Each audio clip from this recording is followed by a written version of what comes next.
All right, guys, we got Androgenic and we got Clark Kent, I think his name is. We got two looks maxers. They made it on the news.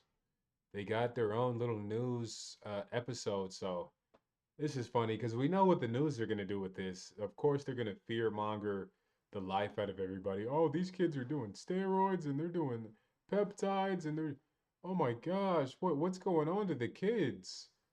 Oh no, they're just trying to look handsome and they're trying to they think they need to look better because of the society and what are we are doomed. It's like, bro, you voted for Obama. Shut up. You woke up every day while your president bombed a foreign country 50 times a day. He bombed the sand countries 50 times a day and you're sitting there thinking everything is fine. And then you're going to get mad at us for trying to look better? Well, I mean, some people are taking it too far, but hey, that's just life. Not everybody wants to be regular. Let's take a look. So, the wig incident. Tell me about it. What happened? That night that I decided to stream, I fully acknowledged, yeah, it is definitely a possibility that someone snatches my hat because they had the past two streams. And I was like, you know what? If that happens, I think it could be an extremely viral clip. And I was correct. Androgenic and Nocturnal Kent. Well, that's good because as long as he, I mean, if he accepts it, then hey, you got to have this, you got to have a confidence to do social media, to be a, especially to be a live streamer. You got to have a different type of confidence to be like, anything that happens to me, bro, I don't give a fuck. You know, I'm going to put myself out there and it is what it is. And whatever happens, you know, hey, I don't care. I'm still that guy. I'm that guy. And people want to see me. So I got to put myself out there. Like you have to be a little bit delusional. And you know, I have that. He has that. And a lot of people just don't understand. A lot of normies just don't understand. It's like, yeah, well, huh, you wearing a wig, huh? Yeah, at least I'm not wearing a wig. You're wearing a wig. It's like, I would never want to be you. You know what I'm saying? If I woke up as you, I would jump off a cliff. You know, so like, that's what they don't understand. They're like, oh, you're wearing a wig. You'll never be good. You'll never be that guy. You're wearing a wig. It's like only if they knew how irrelevant and like a non-factor their comments are. Well, for I let me stop. Some people actually the comments do get to them. So I guess they're trying to see who's who. Australia's fastest ascending looks maxers. To them, appearances do mean everything. It is a dark truth that shows the unfairness of the world. And I'm here to say you should take accountability for your deficits, and you do have agency in life.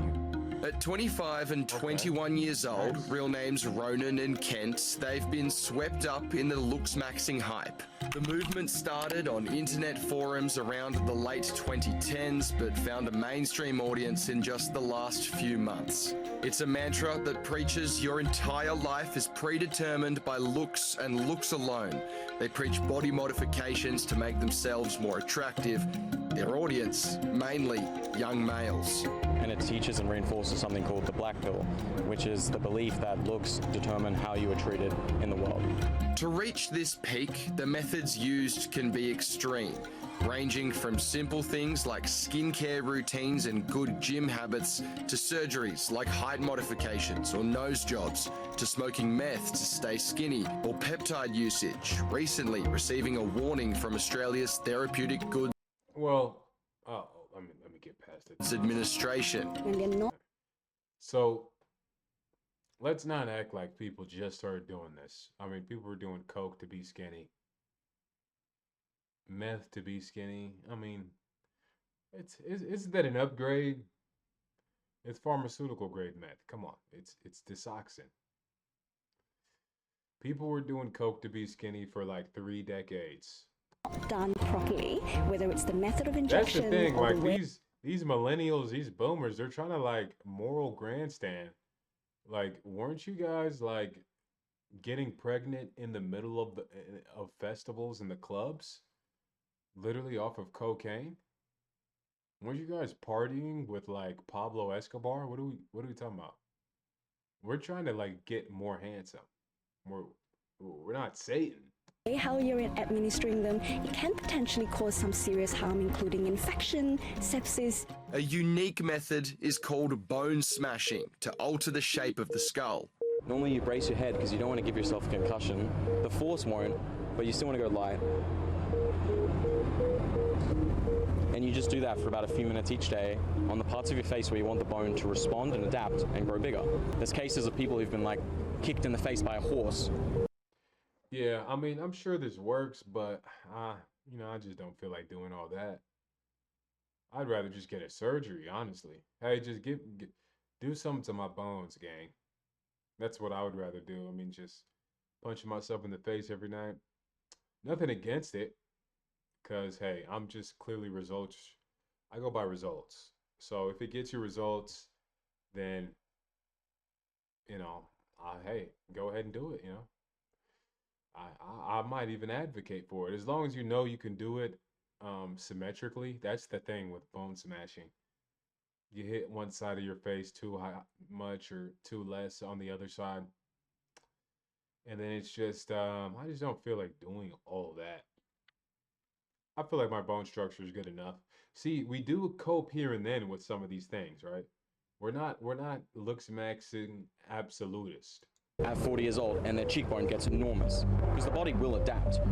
The results allegedly don't lie. They've transformed from this to this in just a few years. To them, being physically ugly is a massive barrier to success. How you're treated by others. Not to them. That's what it is. It's like to these guys being a 5'4" fucking ugly piece of shit, they look at it as an obstacle in life. It's like, okay, well, it is. Impacts every other aspect of your life, even when it comes to things like intelligence and grades at school. But what goes on in a teacher's mind is subconsciously how friendly you might look. An ugly person just looks less friendly, looks more mean, looks like they could be a bully. They might have typical bias that would just give them a bad grade. A good example of this is Elon Musk. He's extremely successful, but 3 years ago he was really obese and there were pictures of him looking pretty ugly on a boat. And then he lost the weight, he fixed his hair, he looks a lot better now, and people just in general feel better about him. They like him more. He still looks a bit chopped though, like, surely. I wouldn't call him chopped. I mean, there's probably work to be done, but he's doing an amazing job. Yves St. James Aquino is a philosopher at the He's right, University of Wollongong. He pretty likable guy.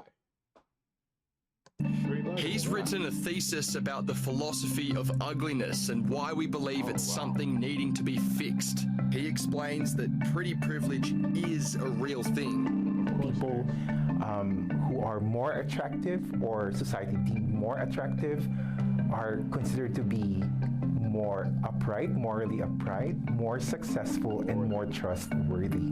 But he says that doesn't justify Looksmax's methods.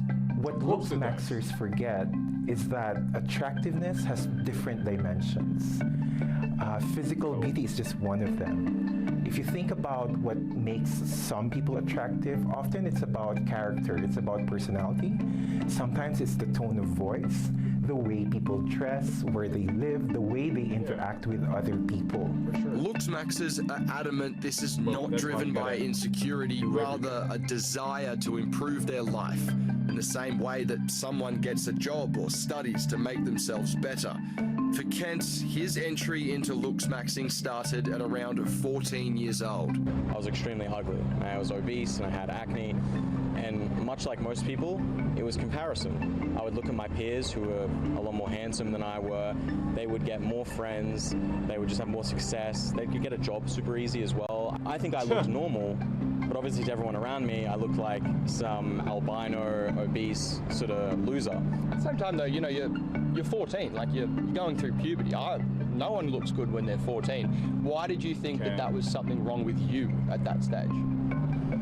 It was something wrong with me because there is a threshold of how much junk food you eat, how much exercise you do if you play sport as a kid. I was neglecting those behaviors. Did you play sport as a kid? I definitely attempted to play sport a lot. I found it was very hard because I wasn't accepted into the typical like groups of people who'd play rugby or something because I just looked like a nerd. And even the coaches at my school, they would look at me and be like, oh, it's not really for you, mate. How has it changed your life, this whole looks maxing thing? I'm not gonna lie, that's true. And I've seen it firsthand because I was on the opposite spectrum. I was like a 6'2" Chad in school. But yeah, the kids that look like nerds and the kids that were like skinny and scrawny and glasses and ugly and stuff like that. The coaches were like, yeah, bro, like get out of here. Scram. Scram. Oh, you want to sign up for the football team? Whatever. Now that's right. That's actually true. Like coaches do that. Well,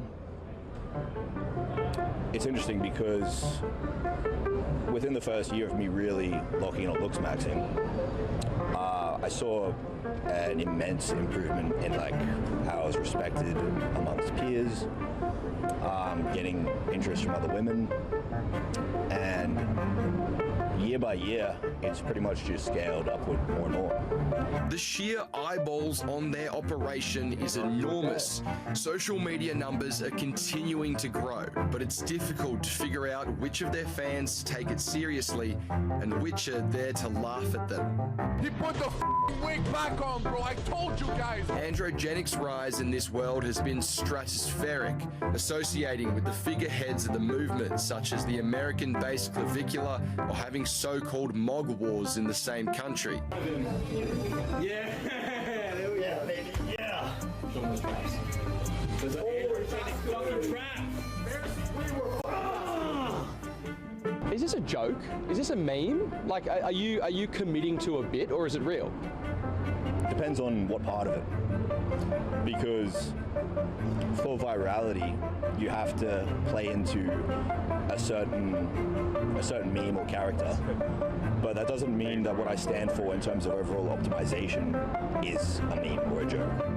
You might not fly all the way to Thailand for a rhinoplasty if you were just playing a character. It feels like anything I do gets thrown into the spotlight, and honestly, I'm not complaining, because that's the nature of how social media works.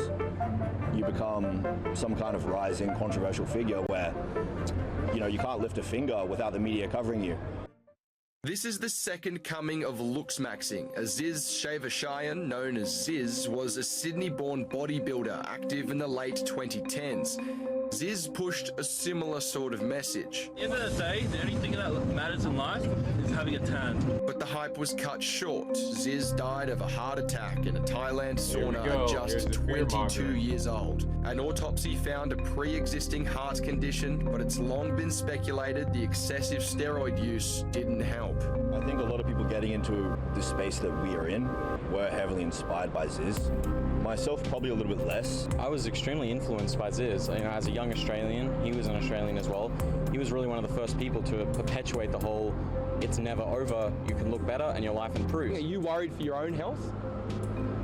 Not necessarily.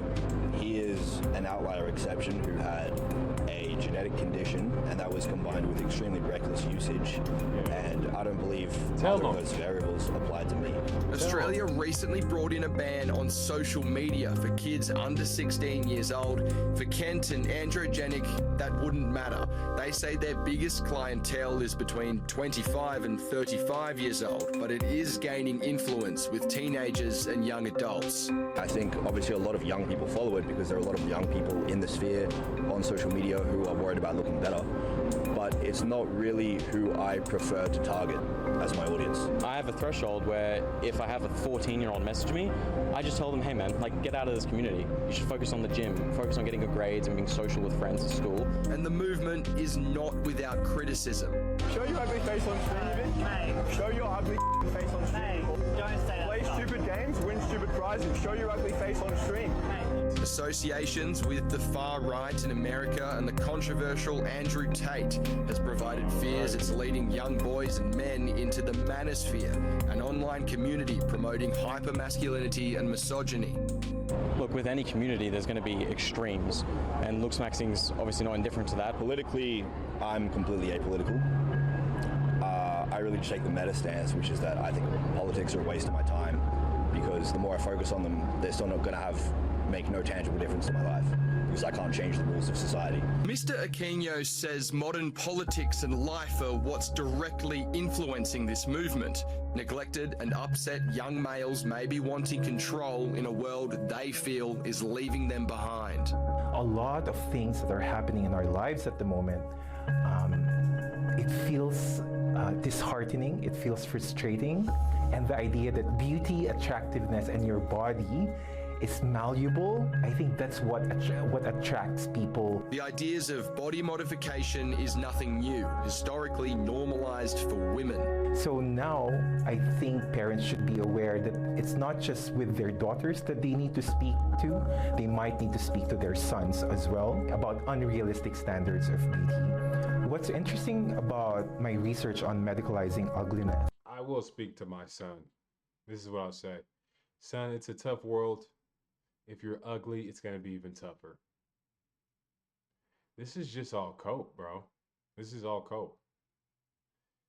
It's like, yeah, you're fear mongering these people to like not ascend their looks, but did you not hear his story about how he wanted to be on the rugby team, but he was a fucking little ugly nerd? So they didn't even let him? Why didn't see how there's no comfort there? There's no like, oh man, that must have been tough. Like, I see why you did this. I see why you know, I can sympathize with that. It's just hit piece. It's just, oh yeah. And they're Nazis, and they're with Andrew Tate, and their Z's died. And this is what it's just like, bro. Yeah, but I mean, when there are those little nerds that get turned away that really want to be on the rugby team, I mean, not all of them are just gonna like accept this horrible, shitty life they have in store. You know, a lot of people are just gonna be like, well, okay, well, whatever it takes.